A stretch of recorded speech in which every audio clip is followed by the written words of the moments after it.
Queridos irmãos e queridas irmãs, nós estamos iniciando mais um vídeo da série Estudando o Evangelho segundo o Espiritismo.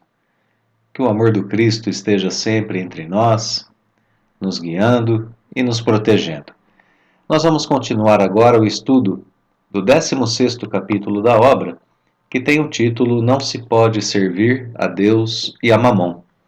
Estudaremos agora o subitem 7 do capítulo, que por sua vez tem o título Utilidade Providencial da Riqueza, Provas da Riqueza e da Miséria.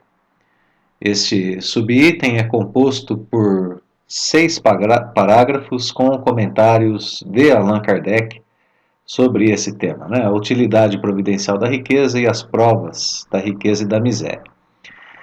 Em resumo, nós podemos dizer que o item ensina o que é verdadeiramente a riqueza, o que ela representa para nós, espíritos encarnados, e qual a sua utilidade.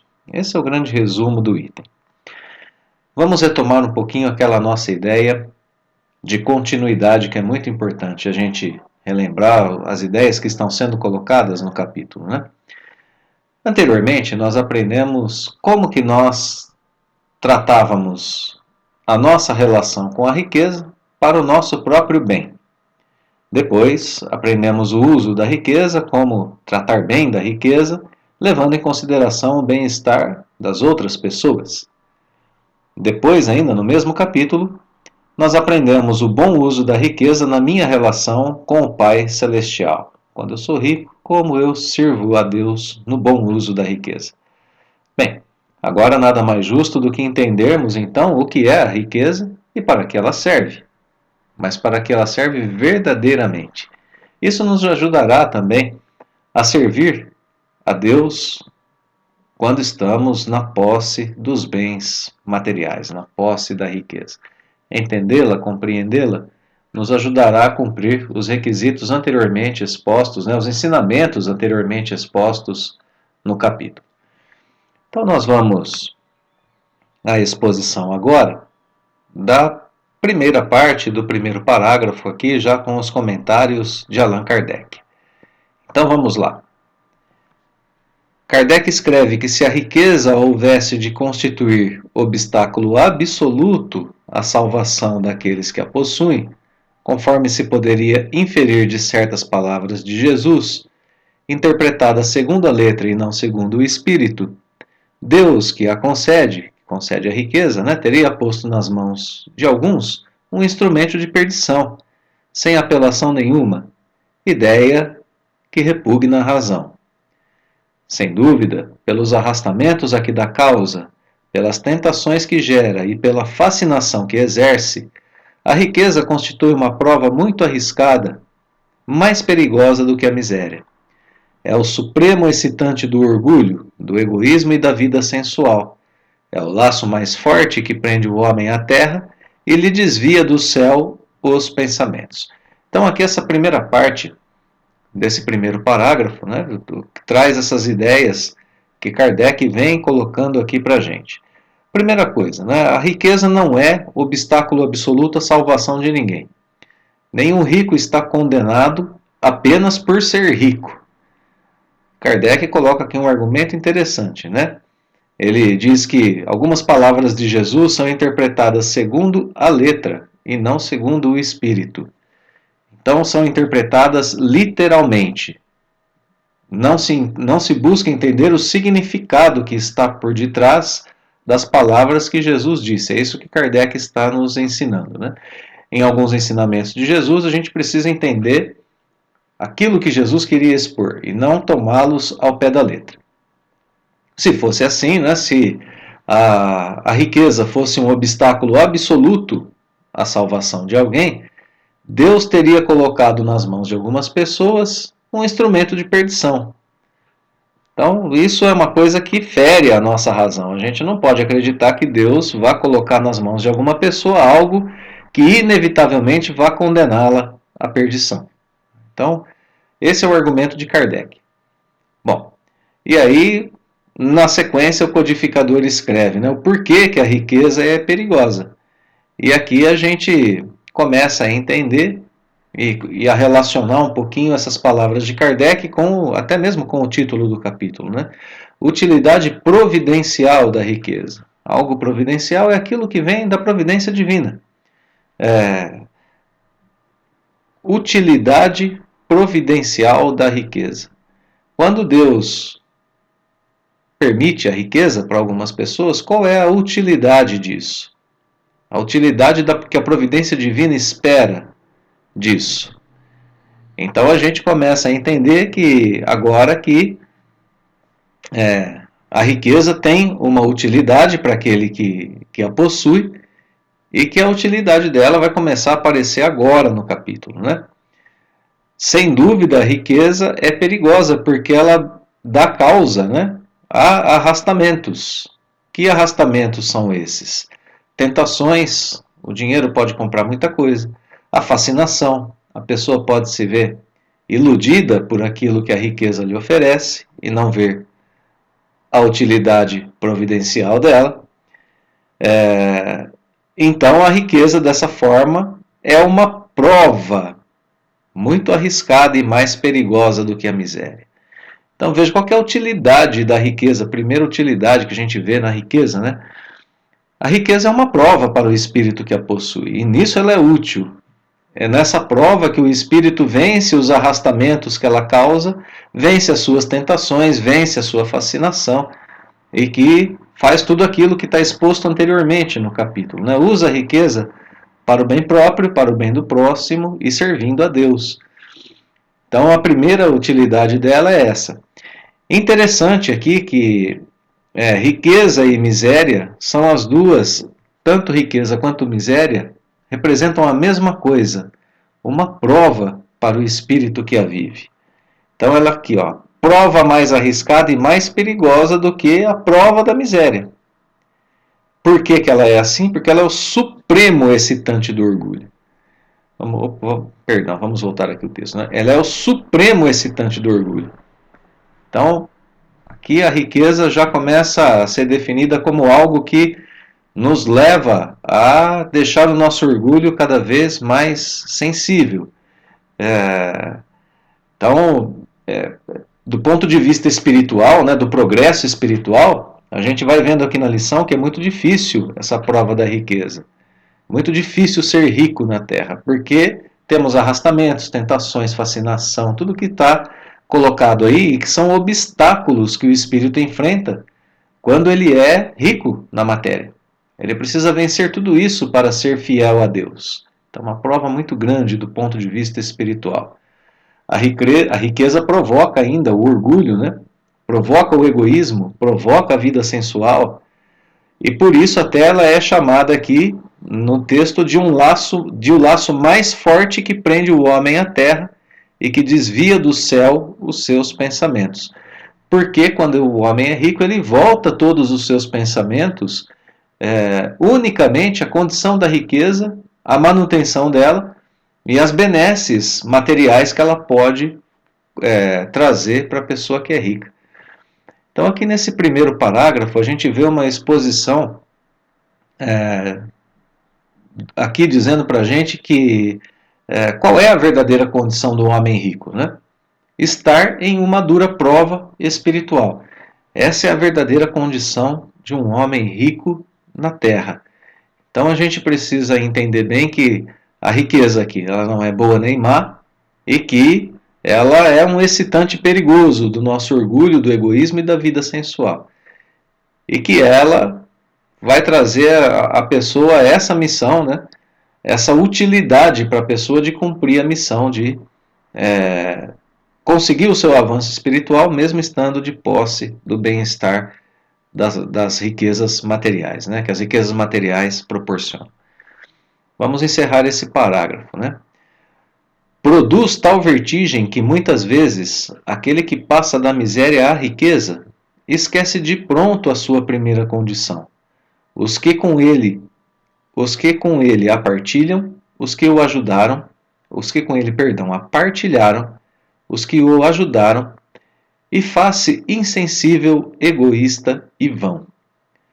Mas, do fato de a riqueza tornar difícil a jornada, não se segue que a torne impossível e não possa vir ser um meio de salvação para o que dela sabe servir-se, como certos venenos podem restituir a saúde se empregados a propósito e com discernimento.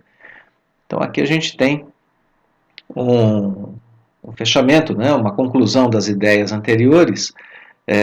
A ideia principal está aqui, né? Apesar de ser uma dura prova, ela pode ser sim para o espírito um meio de salvação. Então, para isso a pessoa precisa ter autoconhecimento, consciência do que ela já viveu, né? Tanto que aqui o parágrafo diz, né, que muitas vezes aquele que passava pela prova da miséria e se torna rico, esquece da sua situação anterior e passa a ser uma pessoa insensível, egoísta e vã. Uma pessoa que vive, passa a viver unicamente para si e para o seu prazer momentâneo. Então, a riqueza pode sim tornar a jornada difícil, mas não é impossível o progresso espiritual. E a riqueza pode ser um meio de salvação. Como? É preciso saber servir-se dela. Como certos venenos podem restituir a saúde. A comparação com certos tipos de veneno que podem ser administrados, né, em doses corretas para restituir a saúde a um doente é interessante aqui. A riqueza deve ser entendida e vivida dessa forma, com propósito. Qual é o propósito em que nós vivemos a riqueza? O propósito maior é servir a Deus, como aponta o título do capítulo, né? Servirmos a Deus na posse da riqueza. E com discernimento. Com propósito, servir a Deus. E com discernimento. Esse discernimento consiste em usá-la sem se perder nos caminhos do prazer e da vaidade aos quais ela pode levar. Administrá-la bem, claro, em favor próprio, mas administrá-la bem também em favor das outras pessoas que são necessitadas, não esquecendo aqueles que sofrem, aqueles que ainda estão na miséria, não esquecendo que temos, na prova da riqueza, um compromisso com a nossa elevação espiritual e um compromisso com Deus. A riqueza pode ser vivida e ela traz, sim, as suas benesses, mas a gente usa a riqueza como certos venenos que podem restituir a saúde. Nós não exageramos na dose, nós fazemos com que ela seja benéfica para nós em cada instante em que nós a vivemos. Bem, esse parágrafo define a riqueza, o que ela é, uma prova, e ensina a administrá-la com o cuidado devido, relembrando ensinamentos anteriores, mesmo do capítulo. Vamos ao segundo parágrafo.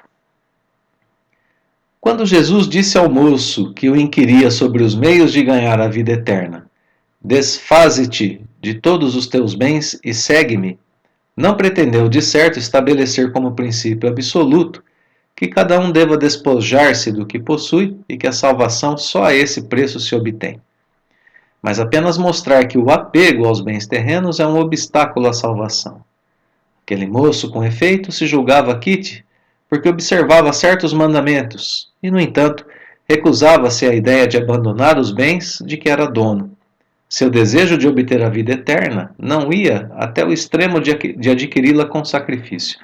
Então, aqui nesse parágrafo, no segundo, a gente vê que Kardec retoma um daqueles pensamentos de Jesus que não pode ser tomado ao pé da letra, como nós víamos anteriormente, agora há pouco, né? Quando Jesus disse para o moço rico, passagem que está aqui nesse mesmo capítulo do Evangelho que nós já estudamos, né? Desfaze-te de todos os teus bens e segue-me. Jesus não queria estabelecer isso como regra, como princípio absoluto, como regra para todas as pessoas. Que as pessoas deveriam se livrar de tudo que possuíam e que a salvação só se podia obter assim. Não era isso que Jesus queria dizer. Jesus queria mostrar para aquele moço que ele tinha ainda apego aos bens terrenos e que isso é um obstáculo à salvação. Então, aqui Kardec retoma uma das passagens no Novo Testamento que abrem o capítulo justamente para ilustrar aquilo que ele disse há pouco, né? E colocar para a gente algumas coisas boas para que a gente pense. Em primeiro lugar, né, o pedido de Jesus não é uma regra geral. Isso é, a pessoa pode continuar de posse dos seus bens materiais mesmo assim conquistar a sua salvação, como a gente já viu há pouco. A sua tarefa continua sendo a mesma do homem sem recursos materiais, inclusive, né? Vencer as suas imperfeições e os seus vícios. E nós já vimos que quando se é rico, isso é mais difícil. Outro ponto interessante, a questão mostrada por Jesus como obstáculo à conquista da salvação é o apego, não a riqueza. Mais um ponto interessante. A dificuldade daquele rapaz era fazer algum sacrifício para conquistar a salvação. Isso é comum a todos, mas o rico tem facilidade material para esquivar-se dessa tarefa. Quando a gente precisa fazer algum sacrifício, seja ele material ou moral, a salvação fica um pouco mais distante da gente. A gente não gosta de fazer muitos sacrifícios, né? A gente gosta de conquistar as coisas assim de forma um pouco mais fácil. Então esses pontos são interessantes, né, da gente notar nesse parágrafo. Esse parágrafo então retoma a questão do moço rico e a utilidade da riqueza para ele, para esse moço rico, era a questão do desapego e aqui, das coisas materiais, né? E aqui a gente encontra outra utilidade providencial da riqueza. Está envolvida num contexto só, né? Primeira utilidade, provocar progresso espiritual para aquele que a possui. Como que ele faz isso? Através do desapego. Então a gente está aqui desvendando os caminhos da utilidade providencial da riqueza. Terceiro parágrafo, curtinho também. O que Jesus propunha àquele moço, né, era uma prova decisiva, destinada a pôr a nu o fundo do seu pensamento. Olha aqui, Jesus estava ajudando aquele rapaz a se conhecer, né? Ele podia, sem dúvida, ser um homem perfeitamente honesto na opinião do mundo, não causar dano a ninguém, não maldizer o próximo, não ser vão, nem orgulhoso, honrar seu pai e sua mãe. Mas não tinha a verdadeira caridade, sua virtude não chegava até a abnegação. Isso que Jesus quis mostrar. Fazia uma aplicação do princípio, fora da caridade não há salvação. Então, esse terceiro parágrafo traz uma conclusão do pensamento do parágrafo anterior. Ele é um parágrafo simples, né? Esse moço não tinha a verdadeira caridade, ele não chegava até a abnegação, ele não estava disposto a pensar no outro primeiro, ele não tinha o esquecimento de si mesmo, não ajudava as outras pessoas em primeiro lugar, não era caridoso, né? Então, faltava ao moço rico a capacidade de ser caridoso, de pensar antes no próximo, de esquecer de si mesmo, como nós já dissemos. Então, essa é a conclusão do pensamento, até mesmo do parágrafo anterior. Mais um parágrafo agora com Kardec, também curtinho. A consequência dessas palavras, em sua acepção rigorosa, seria a abolição da riqueza por prejudicial à felicidade futura, e como causa de uma imensidade de males na terra. Seria, ao demais, a condenação do trabalho que a pode granjear, consequência absurda que reconduziria o homem à vida selvagem e que por isso mesmo estaria em contradição com a lei do progresso, que é lei de Deus. Então aqui a gente ainda continua na mesma temática, nas palavras que Jesus disse, né, ao jovem rico. Então esse parágrafo analisa as palavras de Jesus, né, que a gente viu: desfaze-te de todos os teus bens e segue-me. E analisa essas palavras com dois argumentos aqui para dizer que elas não podem ser tomadas como lei geral. Primeiro argumento, por que elas não podem ser tomadas como lei geral? Porque se elas fossem lei geral, significaria que ninguém poderia ser rico na terra. Né? Seria a abolição da riqueza, porque ela é prejudicial à felicidade do espírito, à felicidade futura. Então, ninguém poderia ser materialmente rico aqui na terra. Se fosse, estaria condenado à infelicidade futura. E claro que, já vimos, né? A condição simples, a condição de riqueza não leva a isso. Segundo argumento, né? Isso seria a condenação do trabalho que pode granjear, né? Que pode conquistar, que pode provocar, que pode trazer a riqueza. A pessoa trabalha e o trabalho pode fazer com que ela fique rica, né? Então, condenar a riqueza significaria também condenar o trabalho. Porque então não haveria estímulo ao trabalho que pode produzir a riqueza. Por que trabalhar e se tornar-me rico? Para ser infeliz? Isso seria absurdo, né? Então, é preciso que haja progresso material e progresso espiritual. Deus não quer o sofrimento, mas espera que mesmo na riqueza seus filhos saibam servi-lo. Essa é a principal conclusão que a gente tira desses pensamentos do texto, né, que estão sendo colocados. Então, esse parágrafo mostra os motivos pelos quais a riqueza não é má em si mesma, e os motivos pelos quais ela não significa por si só a condenação do espírito. Vamos agora ao quinto e penúltimo parágrafo do texto. Bem, se a riqueza então é causa de muitos males, se exacerba tanto as más paixões, se provoca mesmo tantos crimes, não é a ela que devemos inculpar, mas ao homem que dela abusa, como de todos os dons de Deus. Pelo abuso, ele torna pernicioso o que lhe poderia ser de maior utilidade. É a consequência do estado de inferioridade do mundo terrestre. Se a riqueza somente males houvesse de produzir, Deus não a teria posto na terra. Compete ao homem fazê-la produzir o bem. Se não é um elemento direto de progresso moral, é, sem contestação, poderoso elemento de progresso intelectual. Bem, então, a gente vê aqui nesse parágrafo que é o abuso da riqueza que a torna perniciosa. É o uso que o homem faz dela que a torna nociva, né? Que torna perniciosa, que a torna perigosa ao homem. Se nós soubéssemos utilizá-la, ela teria grande utilidade na Terra, como a gente pode ver aqui mesmo nesse parágrafo, né? Poderia ser de maior utilidade na Terra. Utilidade, inclusive agora, não apenas ao progresso espiritual, mas essa utilidade que está sendo colocada aqui é a utilidade ao progresso e à vida material mesmo, né? Se a gente soubesse utilizar bem aqui, a gente teria uma utilidade da riqueza para nós mesmos, né? Ela apenas traz problemas porque as pessoas que a possuem são imperfeitas, são egoístas, são orgulhosas. Só é problema porque os ambiciosos esquecem os preceitos morais para conquistá-la ou para aumentá-la. Então, o problema não é a riqueza, né? Se a riqueza somente trouxesse males, Deus não a colocaria na terra. O problema é o homem. Somos nós que temos que fazê-la produzir o bem. Aqui é a utilidade providencial da riqueza. Deus quer que nós aprendamos a fazê-la produzir o bem para todos aqui na terra. Deus a permite por isso, porque ela pode produzir o bem. Então, por isso que nós temos riqueza aqui na terra. Então, vejamos, né? A utilidade providencial da riqueza em termos de vida terrena, unicamente, é produzir o bem para as pessoas. Até o bem material, se quisermos pensar assim, né? Então, a riqueza não causa diretamente progresso moral, como está exposto aqui.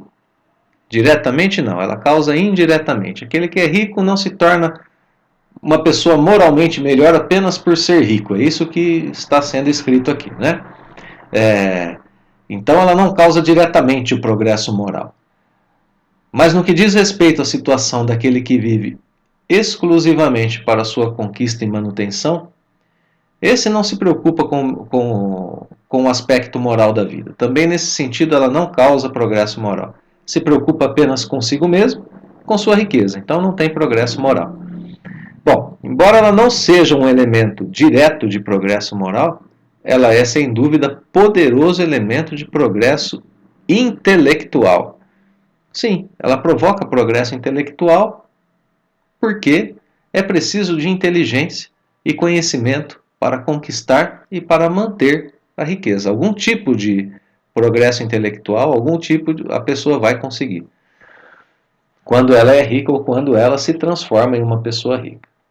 Então esse parágrafo define a riqueza como neutra, nos leva de novo a esse pensamento, né? É aqui que a gente tem essa definição mais clara de que a riqueza em si é neutra, ela não é nem boa e nem má. Se má, ela é má porque está sujeita à conduta humana. Então a gente sempre tem uma conotação moral da riqueza de acordo com o uso que se faz dela. Então a gente vê aqui nesse parágrafo ainda também que ela é sim, ela tem uma outra utilidade providencial, que é o progresso intelectual daquele que a possui. Mais uma utilidade aqui da riqueza, né? Progresso intelectual no que diz respeito pelo menos à vida terrena. Vamos ao sexto e último parágrafo, que a gente dividiu aqui em duas partes. Com efeito, o homem tem por missão trabalhar pela melhoria material do planeta. Cabe-lhe desobstruí-lo, saneá-lo, dispô-lo para receber um dia toda a população que a sua extensão comporta. Para alimentar essa população que cresce incessantemente, preciso se faz aumentar a produção. Se a produção de um país é insuficiente, será necessário buscá-la fora. Por isso mesmo, as relações entre os povos constituem uma necessidade. A fim de mais as facilitar, cumpre sejam destruídos os obstáculos materiais que os separam e tornadas mais rápidas as comunicações. Então, que parágrafo belíssimo de Kardec aqui, falando agora sobre, o início pelo menos do parágrafo, né? Falando sobre a utilidade providencial da riqueza diante da missão humana na Terra. Né? O homem tem que trabalhar pela melhoria material do planeta, a gente tem que fazer isso. Isso significa riqueza compartilhada. A riqueza pode ser de benefício de todos. O planeta deve ser compartilhado um dia, porque a população é crescente e para a gente manter essa população é preciso aumentar a produção. Quando a produção de uma região do planeta, né, de um país, é insuficiente, ele tem que buscar lá fora. Então as relações entre os povos, olha aqui, né, aqui a gente parte para o âmbito espiritual, o âmbito das relações, né, são uma necessidade. E para facilitar essas relações, a gente precisa vencer os obstáculos materiais, tornando mais rápidas as comunicações, por que não dizer os meios de transporte e tudo que envolve a vida material aqui na Terra.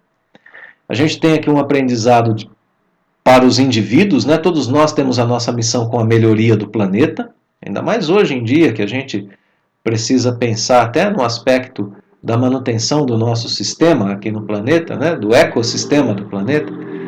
Temos que separar o nosso lixo e tudo que a gente sabe que está envolvido aqui com as nossas responsabilidades, né? Economizar a água potável, economizar luz, energia elétrica e assim por diante. Esse aprendizado de nível individual existe, mas há também o transporte para o aprendizado de nível social dos povos, né?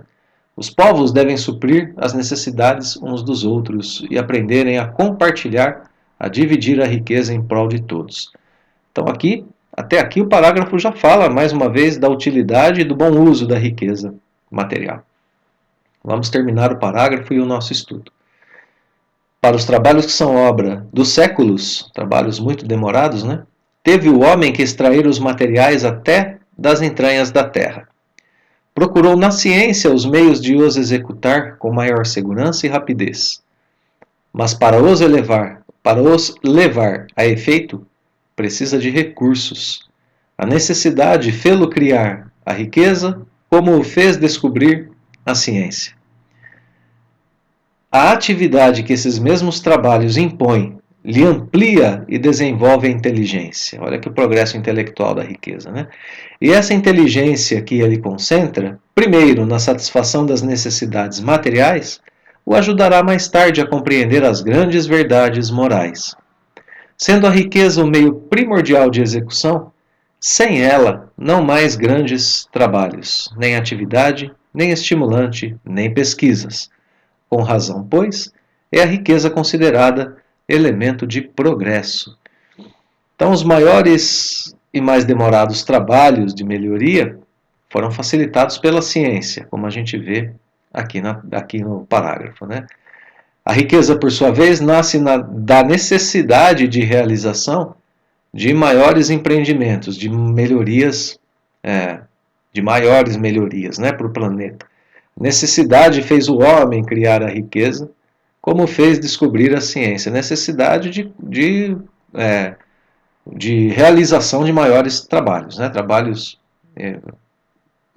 Como nós temos aqui na Terra hoje o desenvolvimento da facilidade das comunicações, dos transportes, que servem a maior parte a uma parte pelo menos da humanidade, né? Bem, a dinâmica do progresso do espírito em contato com as necessidades materiais está sendo colocada aqui, né? Atividade no trabalho, inteligência para satisfazer as necessidades materiais, como já dissemos, né? Por exemplo, criamos meios de transporte, veículos, aviões, carros, trens, comunicação, celulares, melhoramos a alimentação, a saúde e assim por diante, né? Tudo isso vai acabar um dia levando à compreensão das grandes verdades morais. Aqui a gente tem o parágrafo que conclui o texto mostrando a utilidade, mais uma vez, a utilidade da riqueza para o ambiente terreno. Progresso. A riqueza permite o progresso. São necessários grandes recursos, né, para a execução de grandes projetos. Então a gente tem aqui a ideia do progresso, fechando o nosso texto e fechando as ideias da utilidade providencial da riqueza e as provas da riqueza e da miséria. Mas uma das provas da riqueza é justamente isso, né? Contribuição para o progresso de todos. Como a riqueza é útil para nós aqui na Terra e como Deus é bom ao permiti-la, né? Nós vamos encerrar o nosso estudo com as seguintes palavras, com a nossa conclusão. Lembrando, a riqueza por si só não é boa e nem má. Nossa conduta quando estamos de posse da riqueza é que dá a ela a sua conotação moral. É o que nós fazemos dela. Ora, vimos que ela é agente de progresso na Terra e que seu bom uso prepara o planeta para dias melhores, tanto quanto prepara o espírito, fazendo com que ele conquiste também bens espirituais, provocando em si o desapego, a consciência da vida espiritual, a abnegação, como nós vimos aqui no texto. Servir a Deus na riqueza é contribuir com esse progresso material, sem esquecer do principal benefício que a riqueza deve proporcionar para todos nós, né? Progresso, bem-estar, não para poucos, mas para todos. Isso nos eleva também espiritualmente. Prova difícil para quem possui a riqueza. Contribuir para o bem-estar de todos, mesmo sendo tentado a conquistar mais e a viver apenas para a satisfação própria. A utilidade da riqueza está, portanto, em nível individual, em nível social aqui no planeta, e a consciência disso nos ajudará a administrar as nossas pequenas ou grandes riquezas que temos em nosso dia a dia. Então, queridos irmãos e irmãs, mais uma vez nós deixamos o nosso agradecimento pela presença aqui no canal, por compartilhar conosco dos estudos do Evangelho segundo o Espiritismo. Deixamos o nosso abraço fraterno, os votos de que Deus nos abençoe sempre e o convite à continuidade do estudo. Até o nosso próximo encontro.